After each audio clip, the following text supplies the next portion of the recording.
बकरा ईद आने से पहले हर होम मेकर को अपने किचन को और घर को साफ करने की फिक्र होती है। तो आज मैं आप लोगों के साथ अपना way of kitchen cleaning share करूंगी कि किस तरह आप अपने किचन के काउंटर्स को पोर्शंस में डिवाइड करके क्लीन कर सकते हैं, टाइल्स को किस तरह से आप साफ कर सकते हैं और किस तरह से डेली बेसिस पे कुकिंग करते हुए और दीगर घर के काम करते हुए आप अपने किचन को बिल्कुल क्लीन रख सकते हैं। हेलो एवरीवन, अस्सलाम वालेकुम, दिस इज सनान सारी। कैसे हैं आप सब? Hope you are all doing good. मैं भी बिल्कुल ठीक ठाक हूँ और यहाँ पर मैं किचन में हूँ और कुछ सब्जियाँ और फ्रूट्स लेकर आई थी जो बिल्कुल ख़त्म हुई हुई थी और इसके अलावा बस किचन के कुछ आइटम्स थे, दालें थी और कुछ और चीज़ें थी। तो मैंने सोचा कि बिल्कुल ख़त्म होने से पहले मैं इनको लेकर आ जाती हूँ। और यहाँ पर ये टिश्यू पेपर है, इनकी 8+2 ऑफ़र से मैंने फ़ायदा उठाया और पूरा ये पैकेट मैंने ले लिया था।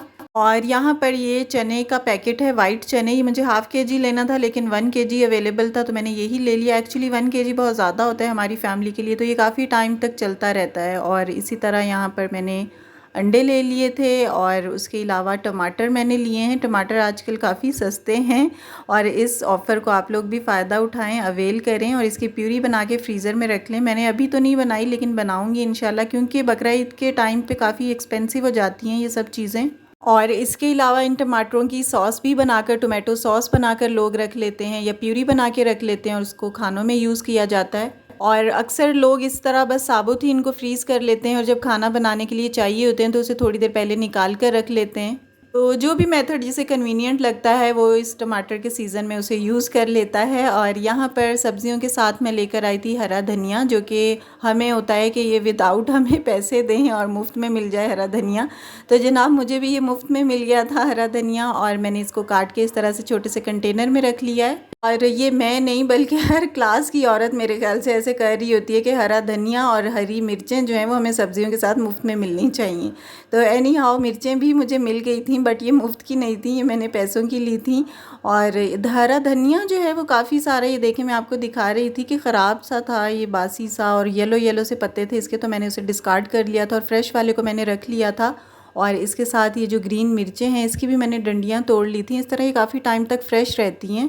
और सब्ज़ी वालों के पास भी बड़े ट्रिक्स होते हैं। जब हरी मिर्चें और धनिया महंगा होता है तो वो कह देते हैं कि बाजी हमारे पास अवेलेबल है ही नहीं। तो एनी हाउ जी, सो जनाब, एज़ यू ऑल नो कि बकरा ईद माशाल्लाह से आने वाली है और हम सब ख़वातीन को होता है कि ईद आने से पहले हमारा किचन बहुत अच्छा सा साफ़ हो, फ्रिज ऑर्गेनाइज्ड हो और सारा जो है वो हमारे रूम्स अच्छे से साफ़ हों। सो इस चीज़ को मद्देनज़र रखते हुए मैंने भी अपने किचन की सफाई स्टार्ट कर दी है। मैंने जो ओवरऑल सफाई है वो किचन से स्टार्ट की है और किचन में भी मैंने इस तरह से डिविजन्स कर लिए हैं कि आज ये वाला पार्ट साफ़ होगा, फिर 2 दिन के बाद किचन का ये वाला पोर्शन साफ़ होगा। तो इस तरह से अगर हम डिविजन्स कर लेंगे किचन की तो वो काम हमारा कुकिंग के साथ साथ ही होता रहेगा। हमें कोई स्पेशल एक दिन मुकर्रर नहीं करना पड़ेगा किचन की क्लीनिंग के लिए। सो आज मैं अपने सिंक का जो एरिया है उसको वॉश करूँगी, उसको क्लीन करूँगी और उसके बाद मैं जो चूल्हे के हिस्से हैं उनकी तरफ जाऊँगी। उसके बाद माइक्रोवेव, फिर फ्रिज और फिर अपना जो फ्लोर है किचन का, इस तरह से मैंने डिविजन्स कर लिए हैं ताकि मैं ज़्यादा बर्डनाइज भी ना हूँ और डेली बेसिस पे मेरी सफाई भी होती रहे, साथ साथ कुकिंग भी होती रहे। क्लीनिंग, कुकिंग और झाड़ू पोछा ये सब चीज़ें हम विमेंस की चलती रहती हैं डेली बेसिस पे। तो जनाब ये जो आपको 2 बॉक्सेस नज़र आ रहे थे ये एयर टाइट कंटेनर हैं और इसमें मैंने एक बड़ा वाला बॉक्स जो है वो चीनी का है और दूसरा वाला नमक का था। तो ये भी मैंने अच्छे से वॉश कर लिए थे। काफ़ी 2-3 महीने के बाद मैंने इनको वॉश किया है, क्योंकि जहाँ पर किचन की प्रॉपर क्लीनिंग की ज़रूरत है वहीं पर हमें जो हमारे मसाला के बॉक्सेस हैं, हमारे स्पाइसेस के जितने भी जार्स हैं उनको भी वॉश करना बहुत ज़रूरी है। लेकिन आज मैंने, जैसे कि मैं आपको बता चुकी हूँ कि मैं डिविजन्स करके अपने किचन को क्लीन कर रही हूँ, तो आज मैंने सिर्फ ये 2 जार ही वॉश किए हैं। जो मेरे प्रॉपर मसाला के जार हैं वो मैं कुछ दिन के बाद करूँगी और उनकी क्लीनिंग भी आप लोगों के साथ ज़रूर शेयर करूँगी। तो जनाब सिंक के एरिया के बराबर में ही मैंने इस तरह से अपनी मशीन्स रखी हुई थी और ये आपने देखा है कि पीछे से कितना गंदा हुआ है। हालांकि मैंने 10-15 दिन पहले ही किया था, लेकिन लस्सी और इस तरह की चीज़ें जो शेक्स वगैरह हैं वो इस सीज़न में ज़्यादा बनते हैं, तो इस तरह ये थोड़ा थोड़ा करके पीछे गिरता रहता है और मुझे पता नहीं चला था। तो इस तरह ये जमा हो गया था और जब मैंने मशीन को साइड पे करके देखा तो काउंटर काफ़ी गंदा हुआ था। तो मैंने सोचा कि इसकी क्लीनिंग से स्टार्ट करते हैं। सो मैंने सिंक वाला एरिया आज स्टार्ट किया है और अब यहाँ पर जो मैंने बर्तन वॉश करके रखे हुए थे इनको मैं साइड पर कर रही हूँ ताकि इस एरिया की प्रॉपर क्लीनिंग हो सके। और इस एरिया की क्लीनिंग के लिए आपको प्रॉपर कोई सोल्यूशन वगैरह बनाने की ज़रूरत नहीं है। बस जो हमारा नॉर्मल सोप होता है, चाहे वो लिक्विड हो या फिर हमारे पास बार हो, किसी भी फॉर्म में हो, तो वो आप इसे नॉर्मली यूज़ कर सकते हैं। इसी तरह मेरे पास जो लिक्विड फॉर्म में सोप पड़ा हुआ था, मैंने उसको यूज़ किया है और जाली से या फिर स्कॉच ब्राइट से आप इसके ऊपर लगाएं, इसे थोड़ा सा रब करें और देखें कितना अच्छा सा ये काउंटर हमारा क्लीन हो गया है।